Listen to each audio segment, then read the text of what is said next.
Assalamualaikum. Hi again, everyone. Welcome to the continuation of the series of videos on artificial neural networks. Today, we will talk about deep learning, and specifically, the first deep learning concept that I would like to share is the convolutional artificial neural network. So, the main source of my uh, lecture comes from this website, introduction to deeplearning.com. So if you want to refer to additional materials, you are encouraged to go to this website.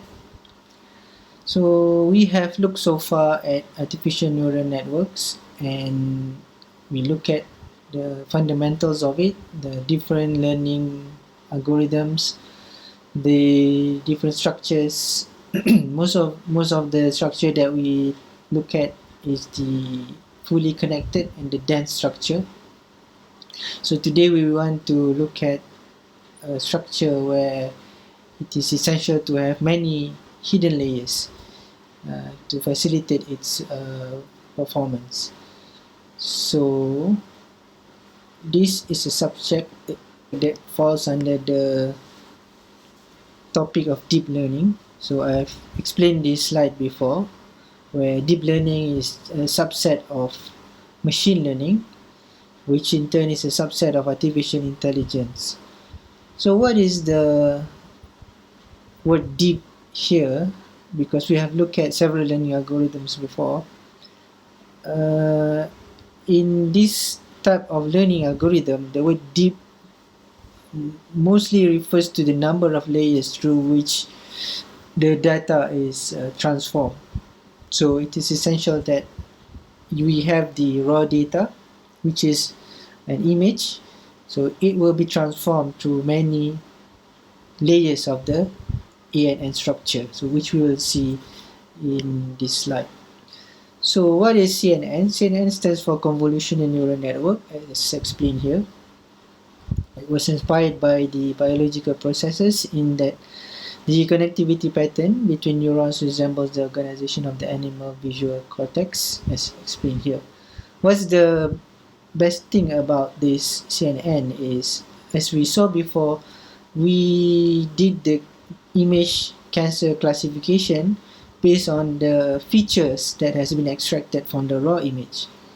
However, when we are using CNN, little pre-processing is required. So this means that the network learns the filters that in traditional algorithms were hand engineered. So we don't really need to have a lot of insight about the image, except that we just need to design the network so that certain features of the image are extracted. So what are images?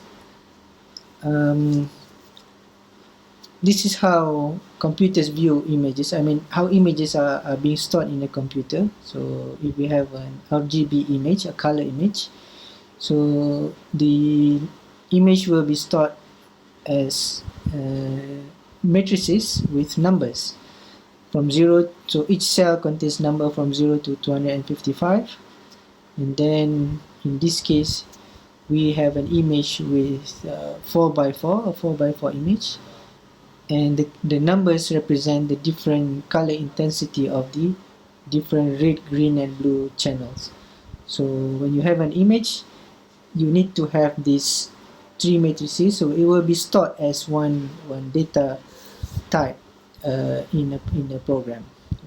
So how your ANN will process this data is what we are most concerned with now. So when we have an image, as you recall, image can have many variations. So what we want is to be able to classify the image. So to build a good classifier, our model must be invariant to these variations. So variations include occlusion, viewpoint variation, illumination condition, scale variation. So for example, scale variation, we are still talking about human beings, but even though the size are different, we're still input say, an intelligent classifier can classify this as a man, for example. So deformation, occlusion, and so on. So a good image classifier, our model must be invariant to these variations, while still be sensitive to the differences that define the individual classes. So the different classes, for example, a cat and a man, the classifier should be able to distinguish despite the presence of these variations. So in image classification, we have talked a little bit about this in the previous lecture, where if we have an image and we just convert those 3 by 3, those matrices, we flatten it out into series of vector. So what happens if we just give these values to our neurons?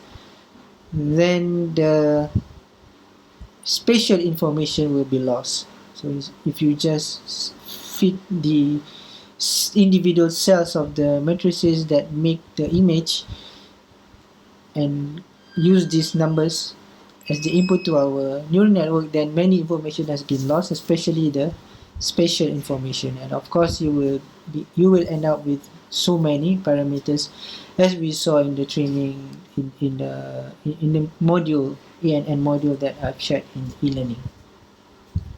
So how can we use this spatial structure as the input to the network? This is the structure of an convolutional neural network. So for this part of the neural network, we have already covered so far, and we managed to use this to classify different types of images, for example cancer images, although we use the features from the images. And we saw the example when the different wood structure are being used, being classified from different trees. So these are the typical dense network. But when we talk about deep learning, we have many levels. So typical structure consists of a convolutional layer, and then we have the max pooling layer, where we reduce the dimension of the convolutional layer. So in deep learning, each level learns to transform its input data into a slightly more abstract and composite representation. And in an image recognition application, the raw input, which is this one, okay, this is as explained before, it is a representation of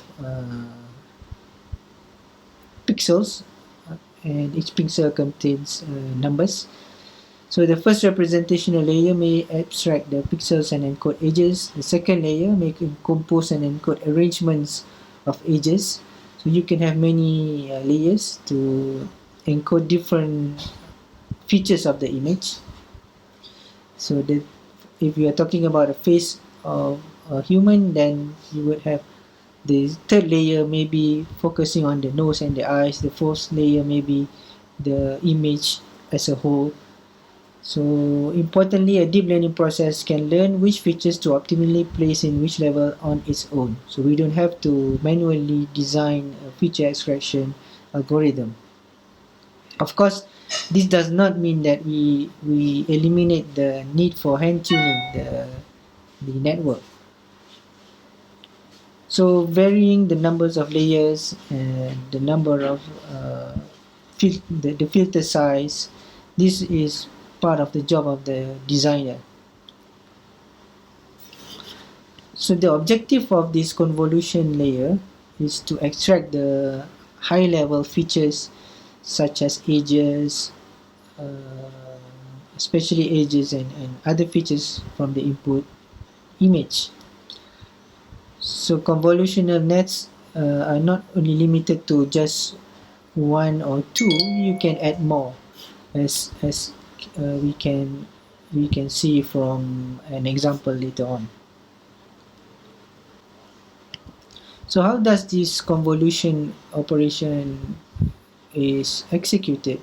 So suppose we want to, if we have an image as represented by this matrix here, and we want to compute the convolution of a 5 by 5 image of this image and a 3 by 3 filter. So if we want to apply the convolution of an image, normally what we do is we have another smaller matrix called a filter with a certain value, and we apply the convolution by sliding this filter across the image, and we multiply it element wise, and then we add the output of the resulting procedure.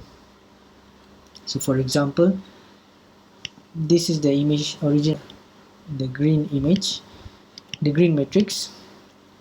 So if we just apply this filter to the first 9 cells, then we just multiply it with this filter, and as a result we add this all the resulting multiplication, as for example, as you can see here, 1 times 1 is 1, 1 times 0 is 0, and so on. And as a result you will end up with these values, and so if you add them up, 1 2, so this is 1, this is 1, this is 1, and this is 1, this is 0, so you will have 1 2 3 4. So that's why you end up with 4 here. So we will proceed by sliding the filter window across the matrix. In this case we use just 1 pixel, and we repeat the procedure. Okay, you can see feature map, right? So what happens if we do this? You would transform the image. If, for example, that particular image has been filtered with this number, this is called smoothing kernel, 3 by 3. So this is the original image. You will see the result becomes a much smoother image. If you choose a different number for the filter, like for example shown here, this is called the sharpening kernel. So as a result, you will see a different version of the original image become sharpened in one sense. So there can be many variations of the filters in the convolutional neural network. So if you look again at the structure, this is the input. Once you apply convolution, so it will result in several original image being enhanced or being transformed in a way as a result of the different filters that we use. So what happens in a convolution neural network is, after you apply the convolution procedure, and then you have an activation function. Normally we use this rectified linear unit, and then what we do is we apply this max pooling to reduce the dimension of this convolution feature maps. So pooling means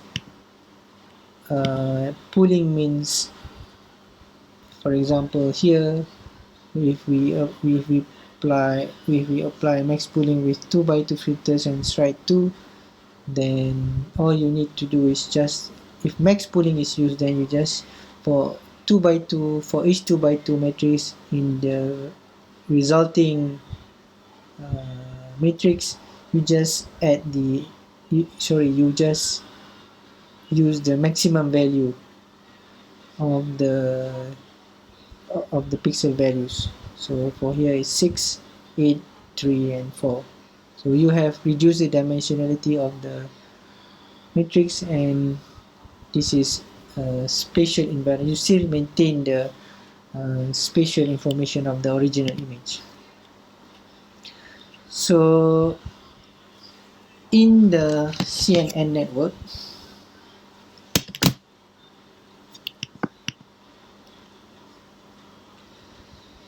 This we can see the convolution. You saw how it is being performed and the resulting image. So if you apply many filters, you will have many different copy of the original image with different features highlighted. Alright, and then you use the pooling to reduce the dimension. Basically, the pooling is to decrease the computational power required to process the data through dimensionality reduction. And this pooling process, as we saw here, is also useful for extracting dominant features, which are the rotational and positional invariant. So basically, the process. This will maintain the process of effectively training the model. So we can add several set of convolution pooling layers. So this is where, so although the advantage of this is we don't really need to think of what feature to extract. We just apply different features, matrix using the filters, and we add this pooling function, and then we apply the classification, which is the dense network that we have used before. So basically, it's the same method as we saw before. We still need to have the dense neural network, but we are being spared from having to manually extract the features from the original matrices. So that's the beauty of CNN. So you can have several layers here, and the layers will conveniently extract the several features dominant to the image, and then we downsample it using pooling, and then the resulting of probably 3 or 4 or 5 convolution and pooling layers, then we submit the output to the as the input to the neural network. So finally, then we convert this result to the vectors, which become the input to the neural network. Okay, and typical for image classification, we use the final layer as the softmax function here, which is a probability of image belonging to a particular class. So this looks like a complex structure, and I would encourage you to see how this works. There's a very nice video here. Right, this video will show you how CNN neural network created and trained to recognize 10 different categories of fruits and vegetables. The beauty of this video is it shows how the different features of each image are being extracted as the neural network is being trained, and you can see the structure of the convolutional neural network and how each layer will play its role. So this is the image. This is how they collect the data, the different fruits. They are typically using 9,000 images, 9,132 images. Okay.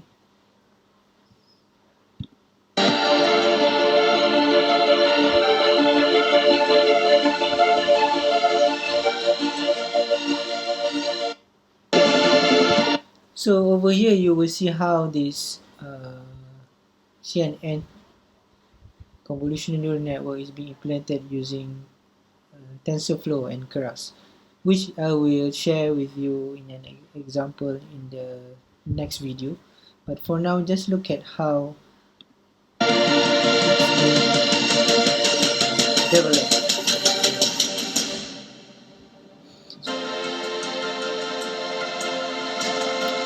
So this is interesting, where you can see that when the convolutional process is being done, you will see the different features of the image as being extracted. Okay, is being extracted, and we can visualize it in this video.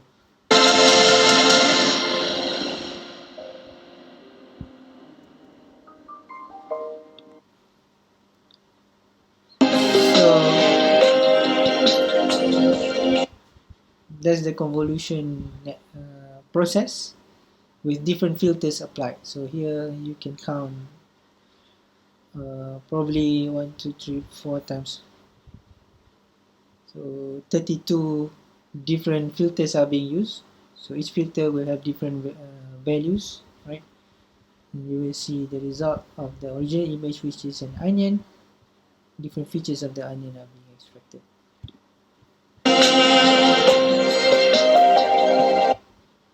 Okay, and then further on, more convolutional layers.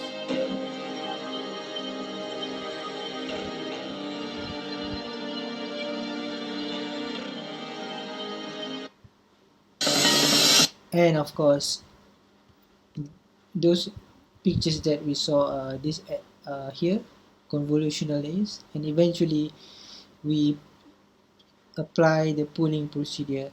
Then we apply it to the resulting data will be passed to the ENN structure to be trained, and the network should be able to recognize the different fruits. Okay, I think that's all for today. Next video I will show you an example where CNN is being used to recognize pictures of faces, just to get you started on how to program the CNN. So I hope you have enjoyed this video. Thank you very much for your attention, and see you next time. Assalamualaikum warahmatullahi wabarakatuh.